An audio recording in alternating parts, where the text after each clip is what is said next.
أعوذ بالله من الشيطان الرجيم. بسم الله الرحمن الرحيم. وقال الذين لا يرجون لقاءنا لولا أنزل علينا الملائكة أو نرى ربنا لقد استكبروا في أنفسهم وعتوا عتوا كبيرا يوم يرون الملائكة لا بشرى يومئذ للمجرمين ويقولون حجرا محجورا وقدمنا إلى ما عملوا من عمل فجعلناه هباء منثورا أصحاب الجنة يومئذ خير مستقرا وأحسن مقيلا ويوم تشقق السماء بالغمام ونزل الملائكة تنزيلا الملك يومئذ الحق للرحمن وكان يوما على الكافرين عسيرا ويوم يعض الظالم على يديه يقول يا ليتني اتخذت مع الرسول سبيلا يا ويلتى ليتني لم اتخذ فلانا خليلا لقد أذلني عن الذكر بعد إذ جاءني وكان الشيطان للإنسان خذولا وقال الرسول يا رب إنكم اتخذوا هذا القرآن مهجورا وكذلك جعلنا لكل نبي عدوا من المجرمين وكفى بربك هاديا ونصيرا وقال الذين كفروا لولا نزل عليه القرآن جملة واحدة كذلك لنثبت به فؤادك فرتلناه ترتيلا ولا يأتونك بمثل إلا جئناك بالحق أحسن تفسيرا الذين يحشرون على وجوههم إلى جهنم أولئك شر مكانا وأضل سبيلا ولقد آتينا موسى الكتاب وجعلنا معه أخاه هارون وزيرا فقلنا اذهبا إلى القوم الذين كذبوا بآياتنا فدمرناهم تدميرا وقوم نوح لما كذبوا الرسل أغرقناهم وجعلناهم للناس آية وأعتدنا للظالمين عذابا أليما وعادا وثمود وأصحاب الرس وقرونا بين ذلك كثيرا وكلا ضربنا له الأمثال وكلنا تبرنا تتبيرا ولقد أتوا على القرية التي أمطرت مطر السماء فلم يكونوا يرونها بل كانوا لا يرجون نشورا وإذا رأوك إن يتخذونك إلا هزوا هذا الذي بعث الله رسولا إن كاد ليضلنا عن آلهتنا لولا أن صبرنا عليها فسوف يعلمون حين يرون العذاب من أضل سبيلا أرأيت من اتخذ إلهه هواه أفأنت تكون عليه وكيلا أم تحسب أن أكثرهم يسمعون أو يعقلون إنهم إلا كالأنعام بل هم أضل أولئك هم الغافلون أرأيت من اتخذ إلهه هواه أفأنت تكون عليه وكيلا أم تحسب أن أكثرهم يسمعون ويعقلون إنهم إلا كالأنعام بل هم أضل سبيلا ألم تر إلى ربك كيف مد الظل ولو شاء لجعله ساكنا ثم جعلنا الشمس عليه دليلا ثم قبضناه إلينا قبضا يسيرا وهو الذي جعل لكم الليل لباسا والنوم سباتا وجعل النهار نشورا وهو الذي أرسل الرياح بشرا بين يدي رحمته وأنزلنا من السماء ماء طهورا لنحيي به بلدة ميتا ونسقيه مما خلقنا أنعاما وأناسيا كثيرا ولقد صرفناه بينهم ليذكروا فأبى أكثر الناس إلا كفورا ولو شئنا لبعثنا في كل قرية نذيرا فلا تطع الكافرين وجاهدهم به جهادا كبيرا وهو الذي مرج البحرين هذا عذب فرات وهذا ملح أجاج وجعل بينهما برزخا وحجرا محجورا وهو الذي خلق من الماء بشرا فجعله نصبا وسيرا وكان ربك قديرا ويعبدون من دون الله ما لا ينفعهم ولا يضرهم وكان الكافر على ربه ظهيرا وما أرسلناك إلا مبشرا ونذيرا قل ما أسألكم عليه من أجر إلا من شاء أن يتخذ إلى ربه سبيلا وتوكل على الحق الذي لا يموت فسبح بحمده وكفى به بذنوب عباده خبيرا الذي خلق السماوات والأرض وما بينهما في 6 أيام ثم استوى على العرش الرحمن فاسأل به خبيرا وإذا قيل لهم اسجدوا للرحمن قالوا وما الرحمن أن نسجد لما تأمرنا فزادهم نفورا تبارك الذي جعل في السماء بروجا وجعل فيها سراجا وقمرا منيرا وهو الذي جعل الليل والنهار خلفة لمن أراد أن يذكر أو أراد شكورا وعباد الرحمن الذين يمشون على الأرض هونا وإذا خاطبهم الجاهلون قالوا سلاما والذين يبيتون لربهم سجدا وقياما والذين إذا أنفقوا لم يسروا والذين يقولون ربنا اصرف عنا عذاب جهنم إن عذابها كان غراما إنها ساءت مستقرا ومقاما والذين إذا أنفقوا لم يسرفوا ولم يقتروا وكان بين ذلك قواما والذين لا يدعون مع الله إلها آخر ولا يقتلون النفس التي حرم الله إلا بالحق ولا يزنون ومن يفعل ذلك يلقى أثاما يضاعف له العذاب يوم القيامة فيخلد فيه مهانا إلا من تاب وآمن وعمل عملا صالحا فأولئك يبدل الله سيئاتهم حسنات وكان الله غفورا رحيما ومن تاب وعمل صالحا فإنه يتوب إلى الله متابا والذين لا يشهدون الزور فإذا مروا باللغو مروا كراما والذين إذا ذكروا بآيات ربهم لم يخروا عليها ثم وعميانا والذين يقولون ربنا هب لنا من أزواجنا وذرياتنا قرة أعين وجعلنا للمتقين إماما أولئك يجزون الغرفة بما صبروا ويلقون فيها تحية وسلاما خالدين فيها حسنت مستقر ومقاما قل ما يعبأ بكم ربي لولا دعاؤكم فقد كذبتم فسوف يكون لزاما بسم الله الرحمن الرحيم طاسيم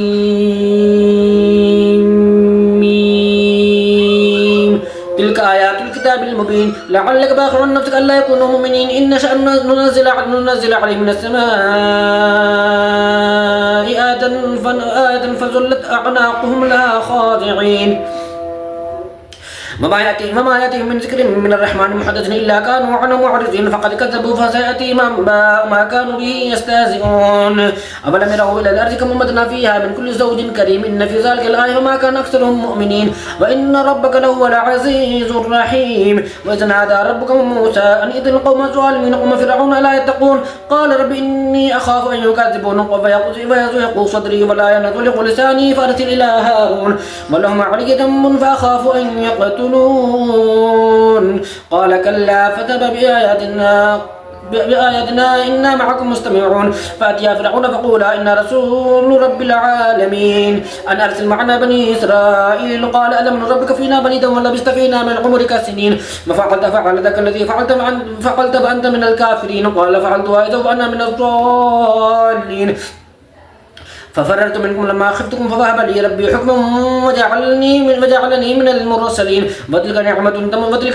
تمنها علي أن عبدت بني إسرائيل قال فرعون وما رب العالمين قال رب السماوات والأرض وما بينهما إن كنتم موقنين قال لمن حوله لا تستمعون قال ربكم رب آبائكم الأولين قال إن رسولكم الذي أرسل إليكم لمجنون قال رب المشرق والمغرب وما بينهما إن كنتم تعقلون قال لئن اتخذت إلها غيري لا يعلنك من المسجونين قال أولو جئتك بشيء مبين قال فأت به إن كنت من الصادقين فألقى عصاه فإذا هي ثعبان مبين ونزع يده فإذا هي بيضاء للناظرين قال للملأ حوله إن هذا لساحر عليم يريد أن يخرجكم من أرضكم بسحره فاذهب بسحره فماذا تأمرون قالوا أرجه وأخاه وبعث في المدائن حاشرين يأتوك بكل سحار عليم فجمع السحرة لميقات يوم معلوم وقيل للناس هل أنتم مجتمعون لعلنا نتبع السحرة إن كانوا هم الغالبين فلما جاء السحرة قالوا لفرعون أئن لنا لأجرا إن كنا نحن الغالبين قال نعم إنكم إذا لمن المقربين قال لهم موسى ألقوا ما أنتم ملقون فألقوا حبالهم وعصيهم وقالوا بعزة فرعون إنا لنحن الغالبون فألقى موسى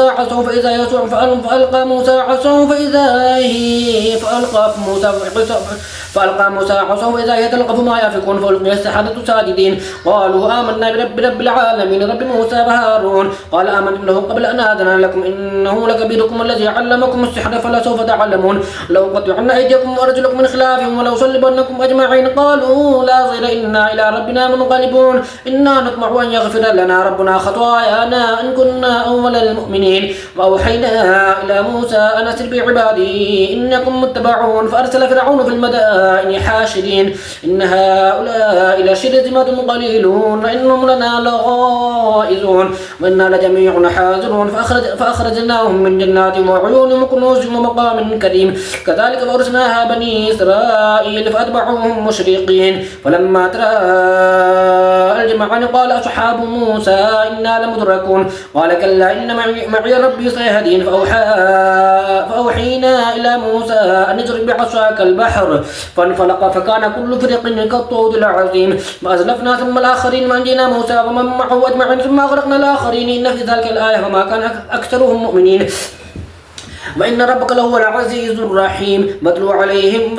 نبأ إبراهيم إذ قال لأبيه وقومه ما تعبدون قالوا نعبد أصناما فنظل لها عاكفين قال هل يسمعونكم إذا تدعون أو ينفعونكم أو يضرون قالوا بل وجدنا آباءنا كذلك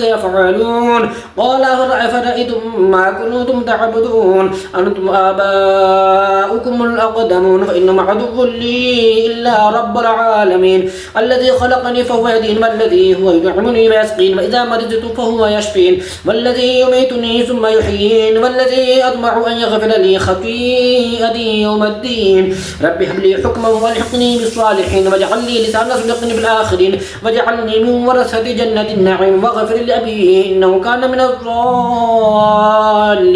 ولا تخزني يوم يبعثون يوم لا ينفع مال ولا بنون إلا من أتى الله بقلب سليم وأزلفت الجنة للمتقين وبرزت الجحيم للغابين وقيل لهم إنما كنتم تعبدون من دون الله هل ينصرونكم أو ينتصرون فكبكبوا فيها هم والغافور وجنود إبليس أجمعون قالوا هم فيها يختصمون تالله إن كنا لفي ظلال مبين إذ نسويكم برب العالمين وما أضلنا إلا المجرمون وما لنا من شافع ولا صديق حميم فلو أن لنا كرة فنكون من المؤمنين إن في ذلك الآية وما كان أكثرهم مؤمنين وإن ربك لهو فما لنا من شافع ولا صديق حميم فلو أن لنا كرة فنكون من المؤمنين إن في ذلك الآية وما كان أكثرهم مؤمنين وإن ربك لهو العزيز الرحيم كذبت قوم نوح المرسلين إذ قال لهم أخوهم نوح ألا تتقون إني لكم رسول أمين فاتقوا الله وأطيعون وما أسألكم عليه من أجر إن أجري إلا على رب العالمين فاتقوا الله وأطيعون قالوا أنؤمن لك واتبعك الأرذلون قال وما علمي بما كانوا يعملون إن حسابهم إلا على ربي لو تشعرون وما أنا بطارد المؤمنين إن أنا إلا نذير مبين قالوا لئن لم تنتهي يا نوح لتكونن من المرجومين قال رب إن قومي كذبون فافتح بيني وبينهم فتحا ونجني ومن معي من القوم من المؤمنين فأنجيناه ومن معه في الفلك المشحون ثم أغرقنا بعد الباقين إن في ذلك الآية وما كان أكثرهم مؤمنين وإن ربك لهو العزيز الرحيم كذبت عاد للمرسلين إذ قال لهم أخوهم هود ألا تتقون إني لكم رسول أمين فاتقوا الله وأطيعون وما أسألكم عليه من أجر إن أجري إلا على رب العالمين أتبنون بكل ريع آية تعبثون وتتخذون مصانع لعلكم تخلدون وإذا بطشتم جبارين فاتقوا الله وأطيعون واتقوا الذي أمدكم بما تعلمون أمدكم بأنعام وبنين وجنات وعيون إني أخاف عليكم عذاب يوم عظيم قالوا سواء علينا أو عزت أم لم تكن من الواعظين إن هذا إلا خلق الأولين وما نحن بمعذبين فكذبوهم فأهلكناهم إن في ذلك الآية وما كان أكثرهم مؤمنين وإن ربك لهو العزيز الرحيم كذبت ثمود المرسلين إذ قال لهم أخوهم صالح ألا تتقون إني لكم رسول أمين فاتقوا الله وأطيعون وما أسألكم عليه من أجر إن أجري إلا على رب العالمين أتتركون فيما هاهنا آمنين في جنات وعيون وزروع ونخل طلعها هزيم وتنحتون من الجبال بيوتا فارهين فاتقوا الله وأطيعون ولا تطيعوا أمر المسرفين الذين يفسدون في الأرض ولا يصلحون قالوا إنما أنت من المسحرين ما أنت إلا بشر مثلنا فأت بآية إن كنت من الصادقين فألقى عصاه قال هذه ناقة الله شرب ولكم شرب يوم معلوم ولا تمسوها بسوء فيأخذكم عذاب يوم عظيم فعقروها فقال تمتعوا فعقروها فأصبحوا نادمين فأخذهم العذاب إن في ذلك الآية وما كان أكثرهم مؤمنين وإن ربك لهو العزيز الرحيم كذبت قوم لوط للمرسلين إذا قال لهم أخوهم لوط ألا تتقون إني لكم رسول أمين فاتقوا الله وأطيعون وما أسألكم عليه من أجر إن أجري إلا على رب العالمين أتأتون القرآن من العالمين وتذرون ما خلق لكم ربكم من أزواجكم بل أنتم قوم عادون قالوا لئن لم تنتهي يا لوط لتكونن من المخرجين قال إني لعملكم من القالين رب نجني وأهلي مما يعملون فنجيناه وأهله أجمعين إلا عجوزا في الغابرين ثم دمرنا الآخرين ومطرنا عليهم مطرا فساء مطر المنذرين إن في ذلك الآية وما كان أكثرهم مؤمنين وإن ربك لهو العزيز الرحيم كذب أصحاب الأيكة المرسلين إذ قال لهم شعيب ألا تتقون إني لكم رسول أمين فاتقوا الله وأطيعون وما أسألكم عليه من أجر إن أجري إلا على رب العالمين أوفوا الكيل ولا تكونوا من المخسرين وزنوا بالقسطاس المستقيم ولا تبخسوا الناس أشياءهم ولا تعثوا في الأرض مفسدين واتقوا الذي خلقكم والجبلة الأولين قالوا إنما أنت من المسحرين وما أنت إلا بشر مثلنا إن نظنك لمن الكاذبين فأسقط علينا كسفا من السماء إن كنت من الصادقين من الصادقين. قال ربي أعلم بما تعملون فكذبوا فأخذهم عذاب يوم الذلة إنه كان عذاب يوم عظيم. إن في ذلك الآية وما كان أكثرهم مؤمنين وإن ربك لهو العزيز الرحيم. وإنه لتنزيل رب العالمين نزل به الروح الأمين على قلبك لتكون من المنذرين بلسان عربي مبين وإنه لفي زبر الأولين. أفلم يكن لهم آية أن يعلمه علماء بني إسرائيل ولو نزلناه على بعض الأعجم فقرأوا عليهم ما كانوا به مؤمنين كذلك سلكناه في قلوب المجرمين لا يؤمنون به حتى يروا العذاب الأليم فيأتيهم بغتة وهم لا يشعرون فيقولوا هل نحن منذرون أفبعذابنا يستعجلون أفرأيت إن متعناهم سنين ثم جاءهم ما كانوا يوعدون ما أغنى عنهم ما كانوا يمتعون وما أهلكنا من قرية إلا لها منذرون ذكرى وما كنا ظالمين وما تنزلت به الشياطين وما ينبغي لهم وما يستطيعون إنهم عن السمع المعزولون فلا تدع مع الله إلها آخر فتكون من المعذبين وأنذر عشيرتك الأقربين واخفض جناحك لمن اتبعك من المؤمنين فإن عصوك فقل إني بريء مما تعملون وتوكل على العزيز الرحيم الذي يراك حين تقوم وتقلبك في الساجدين إنه هو السميع العليم. هل أنبئكم على من تنزل الشياطين تنزل على كل أفاك أثيم يلقون أسمع وأكثرهم كاذبون والشعراء يتبعهم الغاوون ألم تر أنهم في كل واد يهيمون وأنهم يقولون ما لا يفعلون إلا الذين آمنوا وعملوا الصالحات وذكروا الله كثيرا ونتصروا من بعد ما ظلموا وسيعلم الذين ظلموا أي منقلب ينقلبون. بسم الله الرحمن الرحيم. طاسين تلك آيات القرآن وكتاب مبين هدى وبشرى للمؤمنين الذين يقيمون الصلاة ويؤتون الزكاة وهم بالآخرة هم يوقنون إن الذين لا يؤمنون بالآخرة زينا لهم أعمالهم فهم يعمهون أولئك الذين لهم سوء العذاب وهم في الآخرة هم الأخسرون. وإنك لتلقى القرآن من لدن حكيم عليم. وإذ قال موسى لأهله إني آنست نارا سآتيكم منها بخبر أو آتيكم بشهاب قبس لعلكم تصطلون فلما جاءها نودي أن بورك من في النار ومن حولها وسبحان الله رب العالمين. يا موسى إنه أنا الله العزيز الحكيم. وألقي عصاك فلما رآها تهتز كأنها جان ولا مدبرا ولم يعقب يا موسى لا تخف إني لا يخاف لدي المرسلون إلا من نزل ما ثم بدل حزنا بعد سوء فإني غفور رحيم. وأدخل يدك في جيبك تخرج بيضاء من غير سوء في 9 آيات إلى فرعون وقومه إنهم كانوا قوما فاسقين. فلما جاءتهم آياتنا مبصرة قالوا هذا سحر مبين وجحدوا بها واستيقنتها أنفسهم ظلما وعلوا فانظر كيف كان عاقبة المفسدين. ولقد آتينا داود وسليمان علما فقال الحمد لله الذي فضلنا على عباده الذين اصطفى على عباده المؤمنين. وورث سليمان داود وقال يا أيها الناس علمنا من منطق الطير وأوتينا من كل شيء إن هذا لهو الفضل المبين. وحشر لسليمان جنوده من الجن والإنس والطير فهم يوزعون حتى إذا أتوا على واد النمل قالت نملة يا أيها النمل ادخلوا مساكنكم لا يحطمنكم سليمان وجنوده وهم لا يشعرون. فتبسم ضاحكا من قولها فقال رب أوزعني أن أشكر نعمتك التي أنعمت علي وعلى والدي وأن أعمل صالحا وترضاه وادخلني برحمتك في عبادك الصالحين. وتفقد الطير فقال ما لي لا أرى الهدود أم كان من الغائبين لأعذبنه عذابا شديدا أو لأذبحنه أو لأتيني بسلطان مبين. فمكث غير بعيد فقال أحطت بما لم تحط به وجئتك من سبأ بنبأ يقين إني وجدت امرأة تملكهم وأوتيت من كل شيء ولها عرش عظيم وجدتها وقومها يسجدون للشمس من دون الله وزين لهم الشيطان أعمالهم فصدهم عن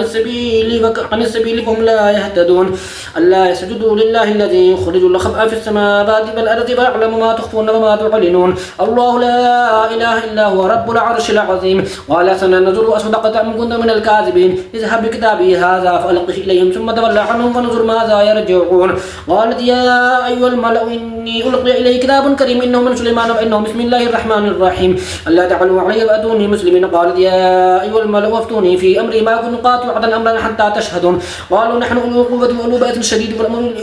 قالوا نحن أولو قوة وأولو بأس شديد والأمر إليك فانظري ما زاد أمر. قالت إن الملوك إذا دخلوا قرية أفسدوها فجعلوا أعزة أهلها أذلة وكذلك يفعلون. وإني مرسلة إليهم بهدية فنازلة بما يرجع المرسلون. فلما جاء سليمان قال أتمدونني بمال فما آتاني الله خير مما آتاكم بل أنتم بهديتكم متفرحون. إذ جاء إليهم فلنأتينهم بجنود لا قبل لهم بها فلنخرجنهم منها أذلة وهم صاغرون. قال يا أيها الملأ أيكم يأتيني بعرشها قبل أن يأتوني مسلمين. قال عفريت من الجن أن آتك به قبل أن تقوم من مقامك وإني عليه لقوي أمين. قال الذي عنده علم من الكتاب أن آتيك به قبل أن تقوم به قبل أن يرتد إليك طرفك. فلما رآه مستقرا عنده قال هذا من فضل ربي ليبلوني أشكر أم أكفر. ومن شكر فإنما يشكر لنفسه ومن كفر فإن ربي غني كريم. قال نكروا لها عرشها ننزل أتهتدي أم تكون من الذين لا يهتدون. فلما جاءت قيل أهكذا عرشك قالت كأنه هو وأوتينا العلم من قبلها وكنا مسلمين. وصدها ما كانت تعبد من دون الله إنها كانت من قوم كافرين. قيل لها ادخلي الصرح فلما رأته حسبته لجة وكشفت عن ساقيها قال إنه صرح ممرد من قبارير. قالت ربي إني ظلمت نفسي وأسلمت مع سليمان لله رب العالمين. ولقد أرسلنا إلى ثمود أخاهم صالحا أن يعبدوا الله فإذا هم فريقان يختصمون. قال يا قوم لم تستعجلون بالسيئة قبل الحسنة لولا تستغفرون الله لعلكم ترحمون. قالوا اطيرنا بك وبمن معك قال طائركم عند الله بل أنتم قوم تفتنون. وكان في المدينة 9 رهط يفسدون في الأرض ولا يصلحون. قالوا تقاسموا بالله لنبكتنه وأهله ثم لنقولن لوليه ما شهدنا مهلك أهله وإنا لصادقون. ومكروا مكرا ومكرنا مكرا وهم لا يشعرون. فانظر كيف كان عاقبة مكرهم أنا دمرناهم وقومهم أجمعين. فتلك بيوتهم خاوية بما ظلموا إن في ذلك الآيات لقوم يعلمون. وأنجينا الذين آمنوا وكانوا يتقون. ولوطا إذ قال لقومه أتأتون الفاحشة فأنتم تبصرون أئنكم لتأتون الرجال شهوة من دون النساء بل أنتم قوم تجهلون. فما كان جواب قومه إلا أن قالوا أخرجوا آل لوط من قريتكم إنهم أناس يتطهرون. فأنجيناه وأهله وإلا امرأته قدرناها من الغابرين. وأمطرنا عليهم مطرا فساء مطر المنذرين. قل الحمد لله وسلام على عباده الذين اصطفى الله خير أما يشركون. صدق الله العظيم.